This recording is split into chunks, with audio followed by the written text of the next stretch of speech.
Bandeko, bonjour et bienvenue sur ma chaîne, j'espère que vous allez bien. On se retrouve aujourd'hui pour une nouvelle vidéo MVCDLM AK.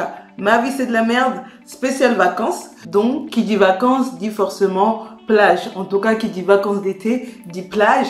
Du coup là je vais vous raconter une story time qui m'est arrivée lorsque je suis partie en Côte d'Azur. Avant de commencer cette vidéo, n'hésitez pas à me suivre sur ma page Instagram que je vais mettre juste ici. À vous abonner sur ma chaîne YouTube, ça ne coûte rien du tout, c'est gratuit, franchement ça fait plaisir. N'hésitez pas à partager cette vidéo si vous avez aimé ou même ou pas. N'hésitez pas à laisser des commentaires et voilà, franchement ça fait plaisir. Et sur Instagram j'essaie vraiment d'être active le plus possible, donc n'hésitez pas à me rejoindre dans ma communauté. Merci. Alors l'année dernière je suis partie en Côte d'Azur pour la première fois, c'était vraiment la première fois que je partais en Côte d'Azur. Et franchement pour les gens qui sont jamais allés, franchement la Côte d'Azur c'est genre hyper beau, les plages sont genre hyper belles, genre ça donne vraiment envie d'aller, c'est genre magnifique, c'est féerique, c'est trop beau. Donc pour les gens qui sont pas encore allés en Côte d'Azur, franchement foncez. Et c'est pas trop cher, en tout cas d'après mes souvenirs. Pour remettre un peu dans le contexte, l'année dernière je venais tout juste d'avoir mon permis, donc oui, félicitations, merci.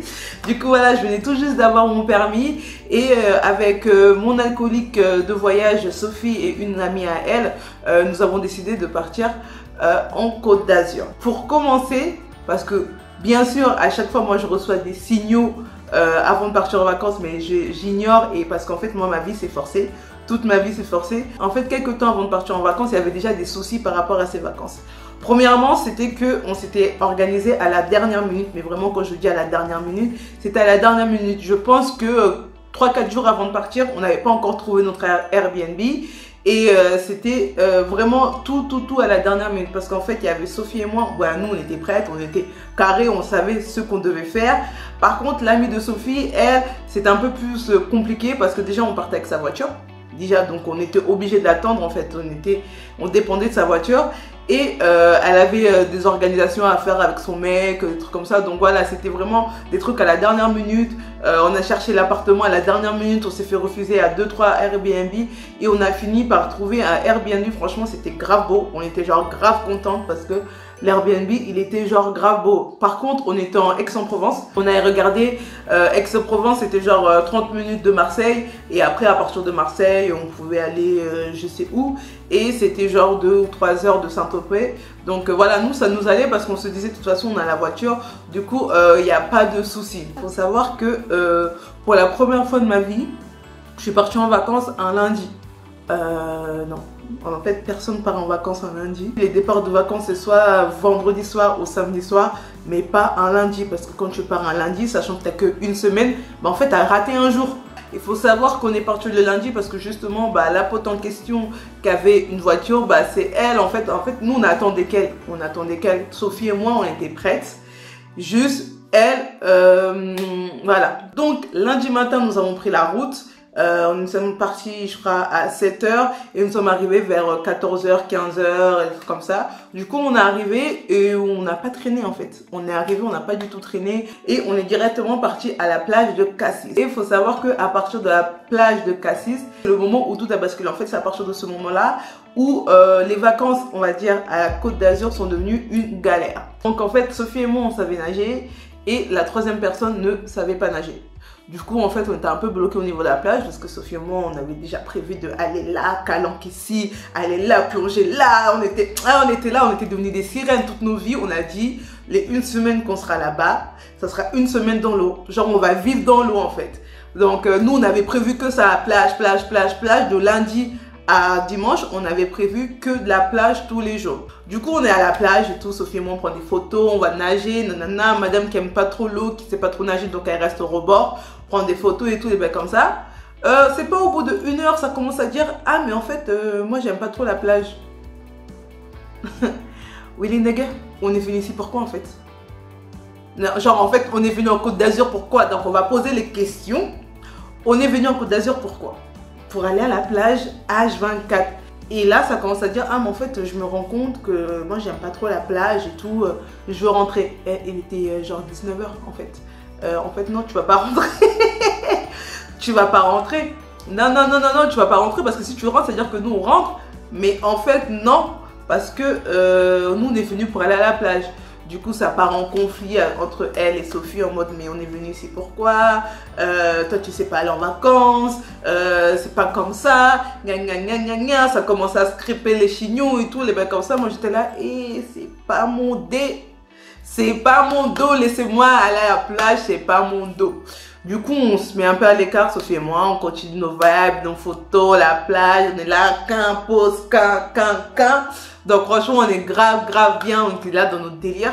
Et en fait, on décide de la rejoindre, on se dit, bon ça va, on a fait de la plage, on va aller boire un verre et après on va rentrer. Sauf que madame ne veut pas. Madame est trop énervée, madame ne veut pas en gros traîner avec nous. Du coup, elle décide d'aller se poser dans la voiture. Et pendant que nous on va boire un verre, faire un tour un peu de cassis. On rentre à la maison, on va dormir et tout comme ça. Et mardi on se réveille, on voit quoi? Madame elle a fait ses valises. Mais clairement, elle a vraiment fait ses valises.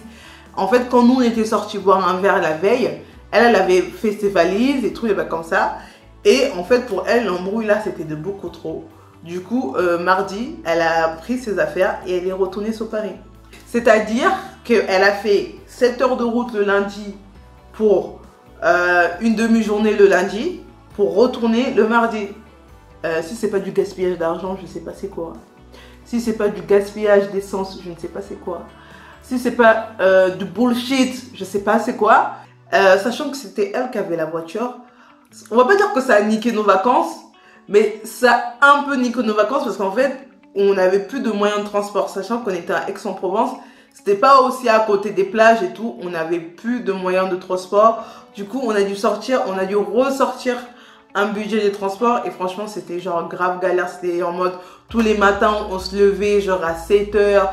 On prenait la veille, on faisait à manger la veille. Du coup, on prenait et la glacière et le sac pour aller à la plage. On était là, on marchait pour les calanques. Je sais pas si vous êtes déjà allé aux calanques. Mais les calanques, c'est des épreuves de Koh-Lanta. C'est un truc de malade. T'es là, pour moi, tu risques de mourir tous les jours, tu risques de mourir. Il suffit juste que tu marches sur un caillou qui est glissant, crac, pam, tu tombes, c'est mort. Mais les calanques, les chemins de calanques, c'est des missions Koh-Lanta. Et on en a fait plusieurs des calanques. Mais on en a fait 3-4 calanques, franchement, avec la glacière et le sac pour nos maillots et serviettes et tout, c'était vraiment des épreuves de Koh-Lanta. Donc voilà, c'était relou, mais franchement, on a kiffé nos races. Heureusement que les plages étaient genre super belles et tout. On a grave kiffé. Et voilà, donc on n'avait plus de moyens de transport. Tous les jours, on faisait Aix-en-Provence à Marseille. Et de Marseille, après, on partait au Calanques, à nos destinations. Donc voilà, c'était vraiment galère parce qu'on n'avait plus de transport. On a dû mettre un budget sur les transports. Et en plus, je me souviens, une fois, on est parti. En fait, c'est parce que je crois que c'est moi qui... Non, là, sur le coup, c'est moi qui suis bête. En fait, une fois, on est parti à des calanques et tout, et je sais plus c'était où. En tout cas, c'était grave beau et tout. Et sur le chemin du retour, il y a 2 mecs qui nous ont accostés. Nous, ça nous a arrangé parce qu'on s'est dit, ils vont porter nos sacs. Ils vont porter nos sacs, et qui sont genre grave lourds, donc tant mieux pour nous, tu vois. Du coup, voilà, les mecs, ils nous ont porté nos sacs. Et en fait, moi, comme j'avance un peu plus vite que Sophie, genre, moi, je fonçais parce que j'avais qu'une envie, c'était de rentrer, j'étais genre fatiguée et tout. Et moi, comme je connaissais pas trop le chemin, bah, je suivais le mec. Mauvaise idée. On suivait un chemin, je voyais tout le monde sur le chemin. À un moment, je voyais, il n'y a plus personne. Genre, en fait, on était dans la forêt. Genre, pour aller dans cette calanque-là, on traversait une forêt bizarre et tout. Où il y avait des sangliers, des trucs de ce genre. Donc, c'était un peu... ça faisait un peu peur. Et la nuit commençait à tomber. Donc, voilà, ça faisait un peu peur. Et à un moment, je voyais plein de monde et tout. Tout le monde allait sur le même chemin et tout. Donc, moi, j'étais là, je prenais des photos. Je regardais à gauche, à droite et tout. Et à un moment, je me rends compte qu'en fait, on est tout seul. Genre, juste moi et le mec sur un chemin que je connaissais pas. Et je commençais à flipper, je me suis dit voilà, ça c'est les trucs des esprits criminels. Ça c'est les trucs des esprits criminels. Au lieu de prendre des photos, fallait vérifier où tu allais. Le mec, tu connais ni d'Adam, ni d'Ève, tu le suis comme une bête. Non, j'étais là, je flippais, je me suis dit putain, je vais me faire violer. Je sais même pas, le mec, je le connais pas. Ici, en plus, c'est une forêt. Genre, s'il laisse mon corps ici, personne ne va me retrouver. C'était là en mode ouais, c'est tout. Et genre, je commence à dire au mec, mais ça n'a pas l'air d'être le chemin et tout. Moi et Sophie, quand on est passé tout à l'heure, on n'est pas passé par là. Il me dit si, t'inquiète. J'étais là, ouais, mais moi je m'inquiète en fait, parce que là, je vois, il n'y a plus personne en fait. Il me dit, mais si, t'inquiète, je connais un chemin. Je dis, ouais, mais non. Non, gros, non, ton chemin, je vais pas y aller. Non. Genre, je commence à l'embrouiller en mode, ouais, non, frère, non. Là, je vois, il y a plus personne, ça me fait peur et tout. Il commence à faire noir, tout, nan. Il dit, mais si, t'inquiète, je connais un chemin. Du coup, de toute façon, j'avais pas le choix. Je connaissais même pas on était où, je savais même pas on était où. On était perdus. Comme par hasard, il n'y avait pas de réseau. Donc, on était hyper perdus. J'étais là en mode, putain, s'il y a un Dieu qui me préserve, qu'il me préserve. Du coup, j'ai suivi le mec. Et on a fini par trouver je sais pas, on est passé par des chemins bizarres et on a fini par retourner en fait où il y avait tout le monde. Mais genre, j'ai hyper flippé parce qu'il commençait à faire grave nuit. Le mec, je le connaissais pas du tout. J'étais là en mode, non, en fait, plus jamais, mais plus jamais je fais ça. Et du coup, bah, en fait, pour aller au Calanque, là, apparemment, il y a 2 entrées. Et nous, on est sortis par une autre entrée. Et Sophie était sortie par une autre entrée. Et en fait, moi, j'avais son téléphone. Parce que c'est moi qui avais porté, enfin, le mec avait pris le sac où il y avait le plus de trucs dedans. Du coup, c'est moi qui avais son téléphone. Et on arrivait à l'arrêt de bus, je commençais à flipper en mode, ouais, elle est où genre, elle est passée où? Ça se peut qu'elle aussi, il arrive à la même chose avec le mec et tout. Franchement, on a grave flippé. Et voilà, on a fini par se retrouver. On s'est un peu embrouillé en mode, ouais, non, mais t'aurais pas dû faire ça. Bref, mais non, franchement, cette soirée-là, ça faisait trop peur. Plus jamais je prends des chemins que je connais pas déjà, plus jamais je suis des inconnus. Non, en fait, moi il faut que j'arrête de croire que la vie c'est bisounours. Non, la vie c'est esprit criminel. Plus jamais je fais ça. C'était vraiment ces 2 moments-là, le début en fait des vacances où bah, la meuf est partie en nous laissant complètement et genre en nous bloquant en fait. Ce moment-là où genre j'ai flippé ma race parce que j'ai cru que j'allais me faire violer, tabasser, j'ai trop cru. Et à la fin, bah en fait on n'avait plus d'argent. C'était vraiment en mode on n'avait plus d'argent parce qu'en fait on avait presque tout dépensé sur les transports. Puisqu'on payait des transports tous les jours, on n'avait plus d'argent pour pouvoir prendre un moyen de transport pour rentrer. Et genre quand on regardait les prix, les trains, bah c'était mort, il n'y avait plus de trains. Il nous restait que les Blablacar, et même les Blablacar, genre c'était genre grave compliqué parce que nous on avait genre 4 valises.